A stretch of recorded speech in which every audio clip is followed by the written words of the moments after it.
কোথায় কষ্ট হচ্ছে বলো মা। ছোট ছোট চ চক একটু হলুদ নিয়ে আসি, মায়ের পায়ে লাগিয়ে দিলে হয়তো একটু ঠিক হতে পারে। চ। কিন্তু কিন্তু মায়ের এরকম হলো কি করে? ছোট আর কথা বাড়াসনি, দেখছিস মায়ের পায়ে ভরা কলসি পড়ে গেছে। যা শিগগিরই যা। মা অনেক কষ্ট হচ্ছে মা। তুমি পড়লে কি করে সনকা? আরে ভরা কলসি নিয়ে তুমি যাচ্ছিলেই বা কোথায়? আর এই ঘোড়া তো পুজোর ঘরে থাকে।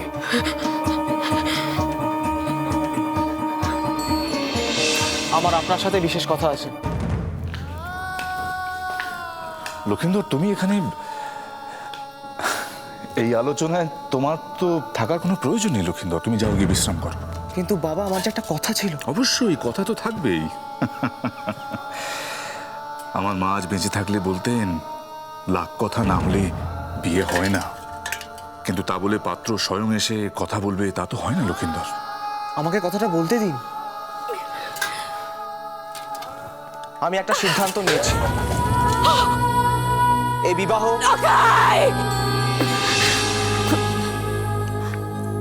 ওই দোরের কাছে কলসি পড়েছিল, ছোঁয়াছুঁই হয়ে যাবে তার ভয়ে আমি ভাবলাম। আরে দাস দাসীরা সব কোথায় গেল?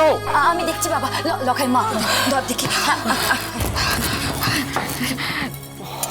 লক্ষিন্দর, আর অপেক্ষা করা ঠিক হবে না। তুমি এক্ষুনি কবিরাজ মশাইয়ের কাছে যাও, গিয়ে ডেকে নিয়ে এসো। যাও। হ্যাঁ বাবা, আমি এক্ষুনি যাচ্ছি কবিরাজ মশাইয়ের কাছে। যাও যাও।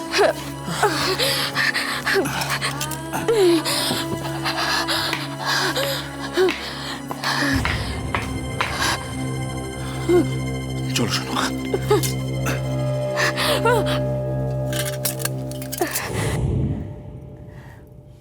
এবার দেখছি নাথ বৌদের একটু ধমক দিতে হবে। হ্যাঁ, তারা তো ননদিনীর চুলে এতটুকু যত্ন নিচ্ছে না, দুদিন পরে বিয়ে। হ্যাঁ, এ কি হাল হয়েছে চুলের! ইস, একেবারে জটা পড়ে রুক্ষ হয়ে গেছে চুল। এ তো ভালো করে তেল মাখানো দরকার। মা মা সর্বনাশ হয়ে গেছে। বেয়ান ঠাকুরনের পায়ে জল ভরা কলসি পড়ে গেছে, পা একেবারে থেতলে গেছে, সাংঘাতিক ক্ষত হয়েছে। এ কি বলছো সায়? ঠিকই বলছি।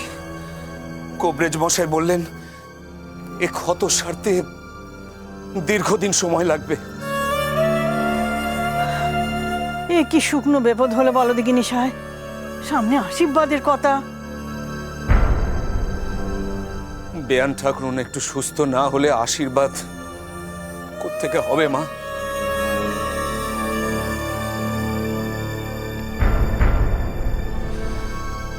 এখন আমাদের অপেক্ষা করতে হবে। কপাল, কি হবে বলো দেখিনি সায়? হ্যাঁ, এখন কতদিন আমরা হাপের তেস করে বসে থাকবো? কবে সনকা বউ সুস্থ হবে, কবে বা জামাইয়ের আশীর্বাদ হবে, আর কবেই বা আমরা সাতপুরুষের ভিটেতে ফিরবো বলো দেখিনি?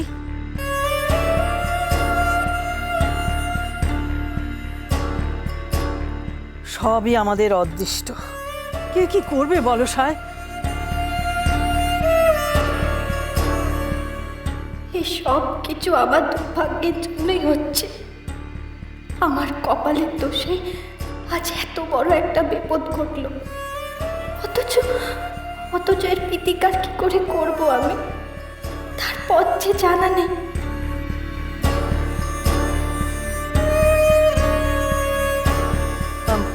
সনকা বউকে তো দেখতে যাওয়া উচিত, কি বলো সায়? হ্যাঁ, বৌদিরও সঙ্গে নিয়ে যাই। নিশ্চয়ই নিশ্চয়ই মা, নিশ্চয়ই। এখনই যাবে? হ্যাঁ, এখনই যাই। সনকা বউ সহ্যে নিল, খবরটা পাওয়া মাত্রই তো যাওয়া কর্তব্য। আর তার উপর আশীর্বাদ হয়ে গেছে। এখন এখন কুটুম্বিতে যেন কোনো ত্রুটি না ধরতে পারেন তারা। ঠিক বলেছ। হ্যাঁ,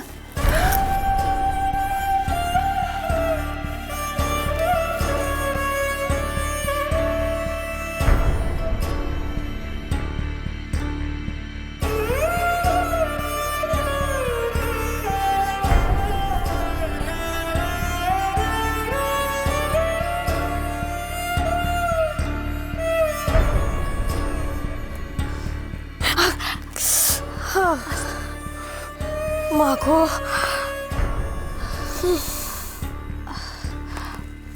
মা পাটা একটু তুলতে পারবে? একটু একটু আস্তে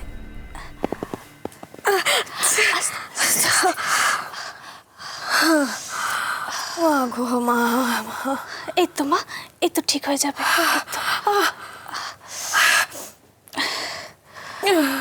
ও কি, তুমি যে এখনো দুধটুকু মুখেও তোলনি? একটুখানি তো খেতেই হবে মা। নাও, আমি খাইয়ে দিই। না সুধা, লক্ষ্মীটি মা আমার, ওসব আমার গলাতে না পেনে এখন আমি কিচ্ছুটি খেতে পারবো না, রেখে দাও, পারবো না খেতে। তা বললে কি করে চলবে মা? দুধটুকু যে খেতেই হবে, শরীরে বল পাবে। কবিরাজ মশাই বলে গেছেন তোমায় দুধ খেতে। আমি সনকাবু, কেমন আছো এখন? থাক থাক থাক, উঠোনে উঠোনে যেমন শুয়ে আছে থাকো। ইস, কি বিপদটা ঘটে গেল বলো দেখিনি। যন্ত্রণা খুব বেশি না? শুধু যন্ত্রণা?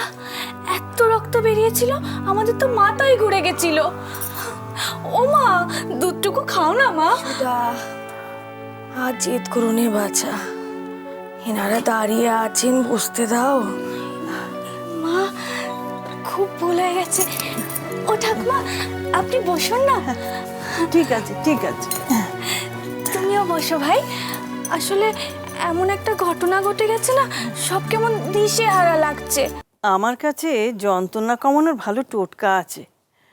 তুমি বরং ওই দাসীকে পাঠিয়ে দিও, আমি দিয়ে দেবো।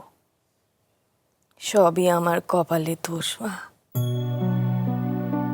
কত ভাবলুম লকাইয়ের আশীর্বাদ হবে, সবাই আমোদ আহ্লাদ করবে, তা না। ওসব কথা এখন থাক না বউ। তুমি সেরে না উঠলে এখন তো আর আশীর্বাদ হতে পারেনি। আমার জন্য এই শুভ কাজে বাধা পড়ে গেল তো, আর কিছু ভালো লাগছে রে। মনটা এত খারাপ হয়ে গেছে যে আবার নতুন করে কি বিপত্তি, কি বিপদ আসে কে জানে। আপনি অত চিন্তা করবেন না মা, সব ঠিক হয়ে যাবে। আপনি এখন একটু আরাম করুন তো। আরাম? ভালো কথা কয়েছ বউ, এ দু চোখের পাতা এক করতে পারছি কই।